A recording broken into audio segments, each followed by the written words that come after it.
Okay, so today we're running a cooking culture conference, and within that we have three categories, which is conflict, celebration, and creation. And those are what the workshops are themed around.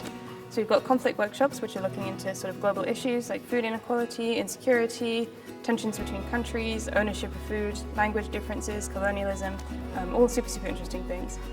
The celebration ones are personal stories, so what people enjoy eating at home, what food means to them, how countries share things together, and just generally like the joy of eating, the joy of sharing. There's also Ramadan workshops in that because it's apparently Ramadan. And then there's the creating workshops, which are pretty much like just creating food. But there's one foraging one, so looking for food in our woods because we've got a pretty good array of food outside, such as wild garlic, which actually tastes really nice. Also things such as creating food from home, so they're favorite dishes from everyone's different countries. And also things like cooking with house supplies or cooking with scraps, trying to be more sustainable. I think sharing food is the most authentic way to share a part of yourself, I suppose. Especially home-cooked food. You put your soul into what you make, I guess.